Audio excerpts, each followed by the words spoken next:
of November 29th, 2012 is called to order. This meeting has been properly noticed in compliance with the open meeting law, and will recognize our new audit committee member, Craig M. Rosemere. Am I pronouncing that correctly? Oh, good. All that speech working with phonetics. And we're very pleased to have you here with us. We now have our public comment period, and the public comment during this portion of the agenda must be limited to matters on the agenda for action. If you wish to be heard, come forward and give your name to the record. We have a discussion as well. Okay, we will move to our possible action under business.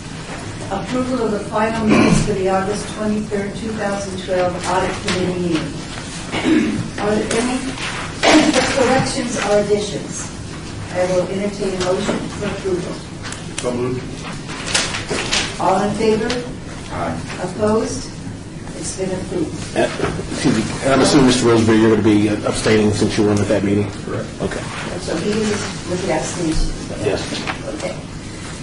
The item should have appeared on this agenda. However, I would like to make a note on the record regarding the minutes approval for the May 24th, 2012 Audit Committee meeting. The item should have appeared on this agenda. However, it was inadvertently omitted, and so it will be scheduled for approval at our next meeting. Now, I would move to accept that. yes, the motion is on the floor to accept that change and correction. All in favor? Aye. Opposed? Okay. All right. And I guess you were for that meeting either, were you? No. Okay, then we'll have that on the record. Now, we need a discussion for possible action on our scheduled meeting dates. And let's see.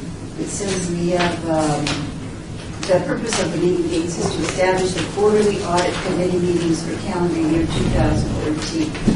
And this is required to be established during the fourth quarterly meeting of the preceding year. It says slides here, and I was wondering where they are. There the slides are. Slide 1. These are the scheduled meeting dates. Does anybody have any question about those? All right. We're all fine? Right. Do we need to take a motion on that? Do we have a motion? I'll make a motion. Good. I have motions on the floor. All those who approve, say aye, please. Aye. Opposed? The motion passes. And now what we will do is have a report from the city auditor. Thank you. Patrick Snelling, the floor is yours. Thank you, Madam Chairwoman. Currently, the following audits or projects are in process. A business licensing audit. The audit is being led by Brian Smith, and it's in the reporting stage. One on detention enforcement's contract, the industrial food. That the lead auditor is Nancy Beatty, and it's in the fieldwork stage. Durango Hills Golf Course Impress Fund. Gary Phillips is the lead auditor, and that's in the fieldwork stage. The Hanson contract review, I'm taking care of that, Brett Snelling, and it's in the fieldwork stage. A cash audit of the course witness fund, Gary Phillips is the lead auditor, and that's in the fieldwork stage. Software audit, fire and rescue, Philip Marmorowski, and that's in the fieldwork stage. And a software audit related to the city clerk's office, Philip Marmorowski is the lead auditor, and that's in the reporting stage. This concludes my report.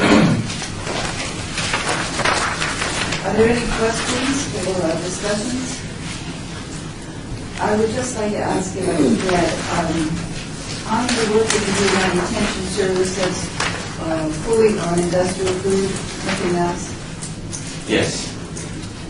It's strictly a contract audit. We'll be checking the conditions that are listed in the contract and then finding out if everybody's adhering to those. Thank you. Does anybody else have any questions or discussions they want to get into? Move for approval. All in favor? Opposed? The motion passes. We now have a report for possible action regarding an update of the audit of leisure services, sport fields administration, CAO 1603-1011-03. And Bradford will be giving us that report. Yes, Madam Chairwoman, this particular one is an update on this particular audit. And I believe we had a request from Councilor Ross that this be a date so he could be present when this was discussed. That is correct, and I would make a motion that we obey this to the next regularly scheduled meeting so that we can accommodate his attendance. So the motion is to obey until the next meeting, and then Mr. Ross can attend. All in favor? Aye. Aye. Any opposed? The motion passes. Madam Chair, do we need to announce that meeting date? Yes, it's March 14th of 2013. Say that again, please. March 14th of 2013. Then we'll move from that right to discussion of action on the annual audit recommendation follow-up as of June 30th, 2012. Madam Chairwoman, this is also one that, this includes in it a review of the area that Councilman Ross said he wanted to be present when we discussed, which includes the incomplete recommendations, which deal specifically with municipal sports unit. So this one he also has. So we have a motion on I would make a motion for abeyance to the same standard. to the same date. All in favor? Wait. Any questions? Okay, all in favor, say aye, please. Aye. That motion passes.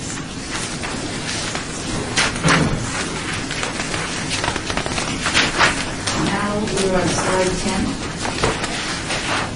Actually, item number 9. I'm not quite sure where we're reading this.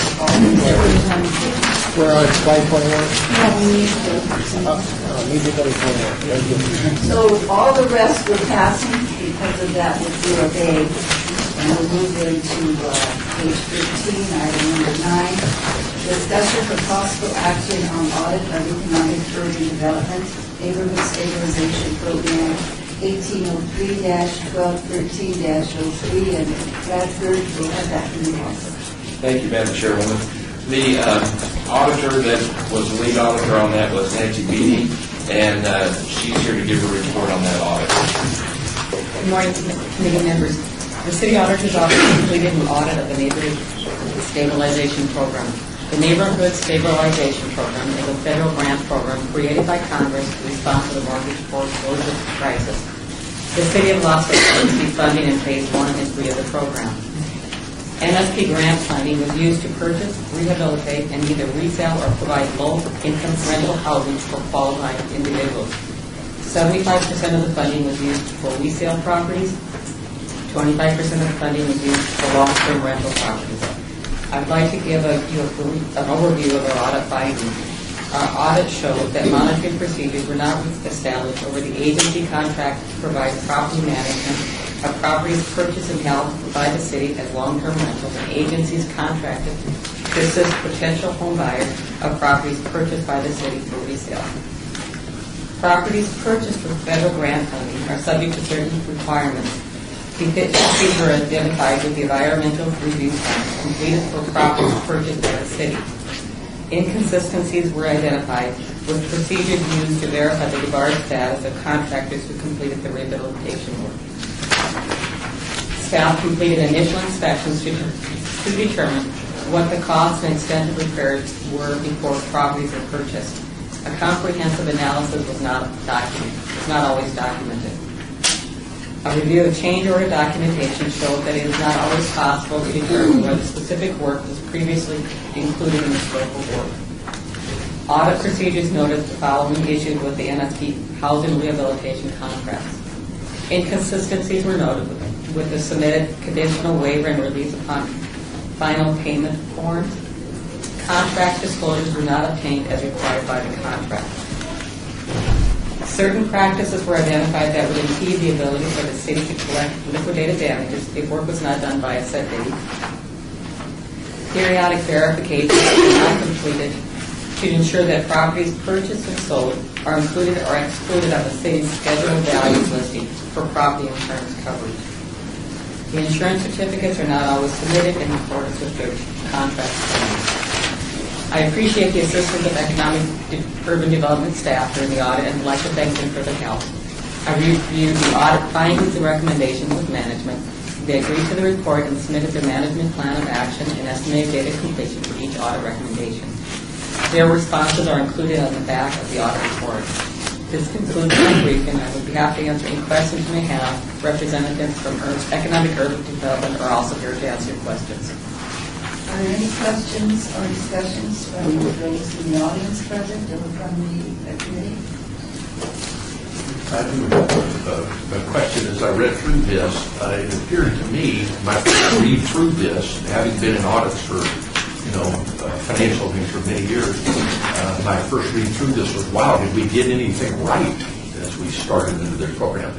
And my concern was, is this something that just was unfamiliar territory? Some of it had to do with the fact that the program was put together very quickly, and they were given instruction as things went on, so things did change, as instructions from HUD.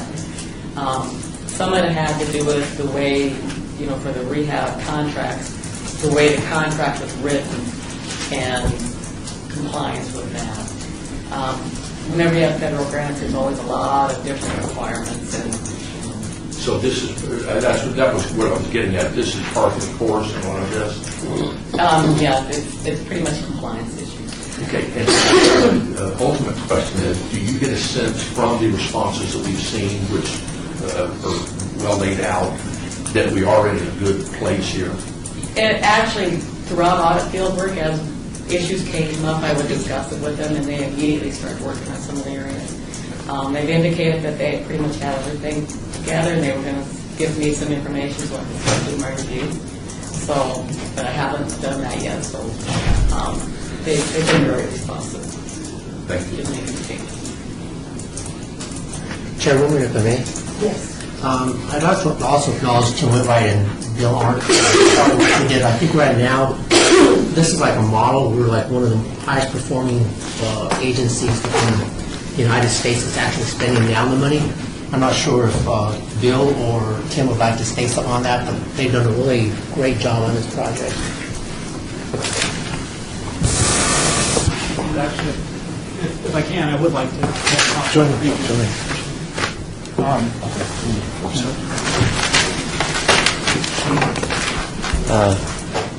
Thank you, Orlando.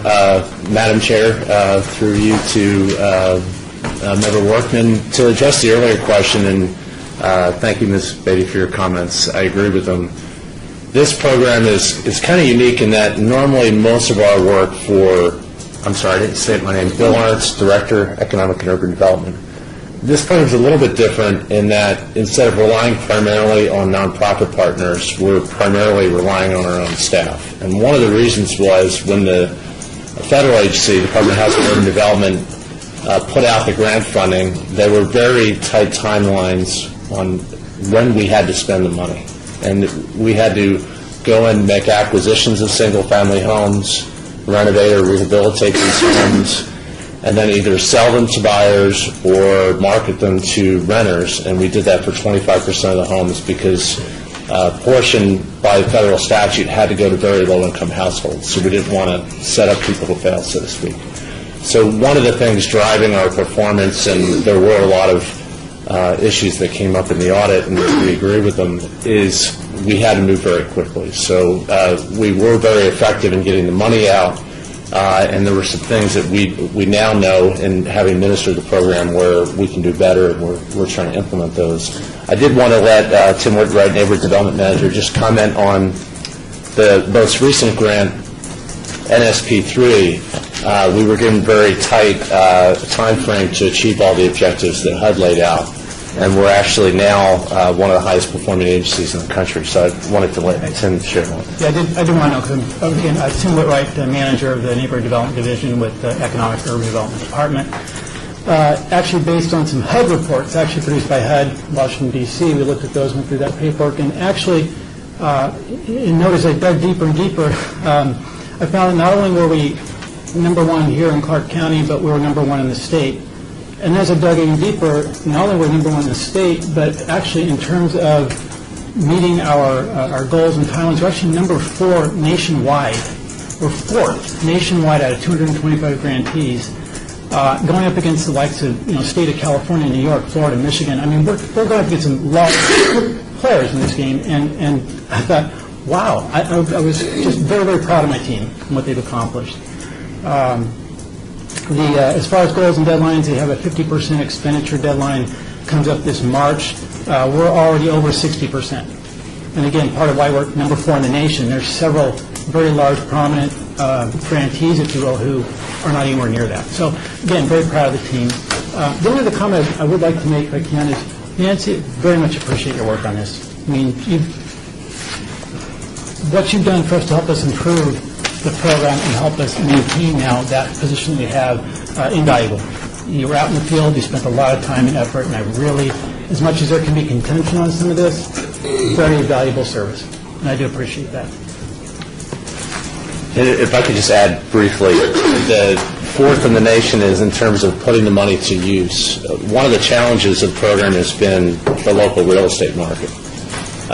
By the federal guidelines, we cannot spend more than 99% of the appraised value when we go in and make an acquisition. So in essence, we're competing against all the private investors trying to go in and buy single-family homes. And we had a 3-year timeline to spend almost $10.5 million in making acquisitions and renovations, which is quite an undertaking. And not only that, we had to do it within a single specific neighborhood. So for us to make that #4 spot in the country, it is a good accomplishment. And thank you, Orlando, for pointing that out. I do appreciate very much this perspective because it wasn't evident in what I saw. So, and I didn't even know Bill was involved in this, overseeing it. That's how much I don't know about the city. But I'm deeply impressed that you are, because I've worked with you before, and I want to take pride in it as well. Thank you for that perspective. It's very impressive, really very impressive. All of us who have worked with government grants, we know how confusing they can be and how hard it is to get your feet solid before you know where you're going.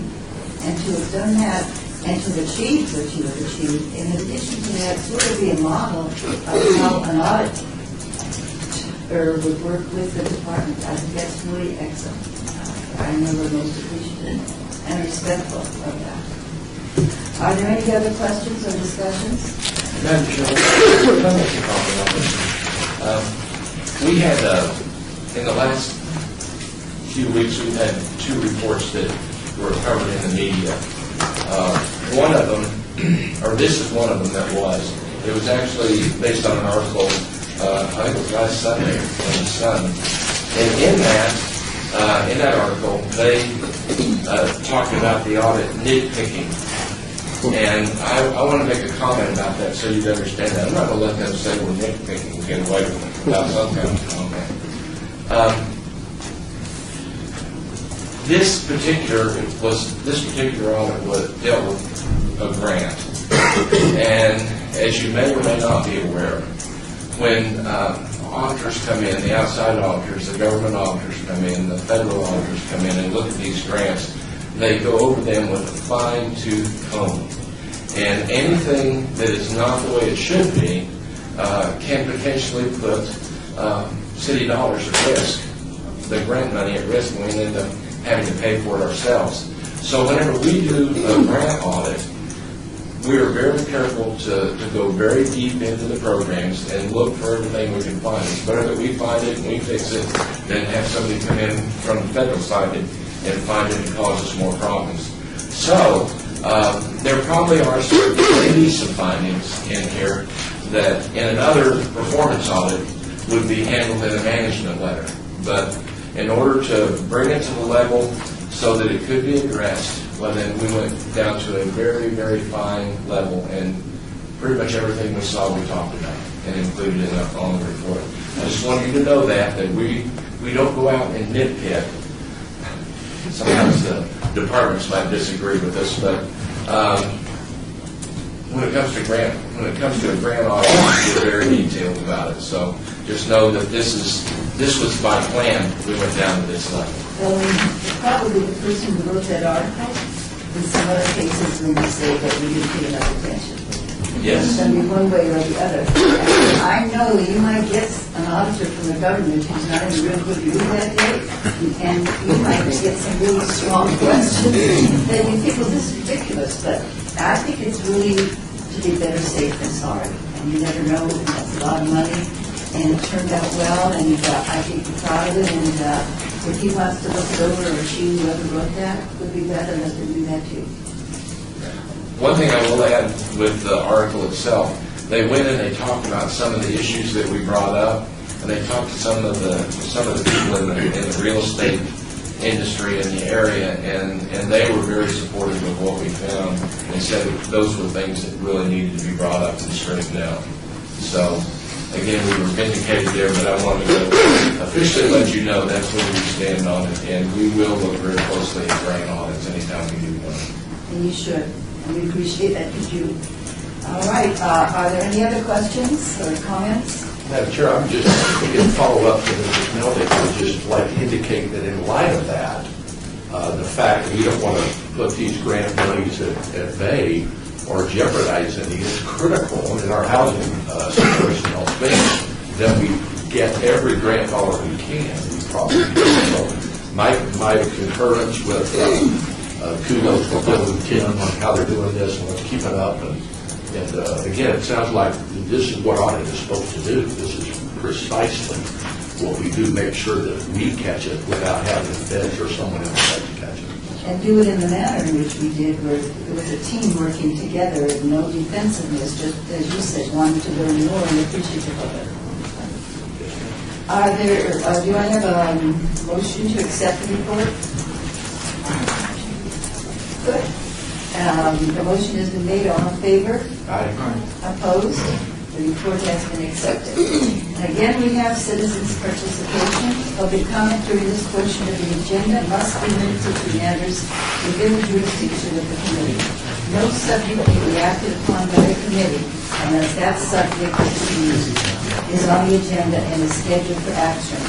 If you wish to be heard, come to the podium and give your name for the record. The amount of discussion on any single subject, as well as the amount of time of any single speaker is allowed and is limited. Are there any citizens here who wish to speak? Well, then I say the audit meeting is adjourned. Thank you all for coming.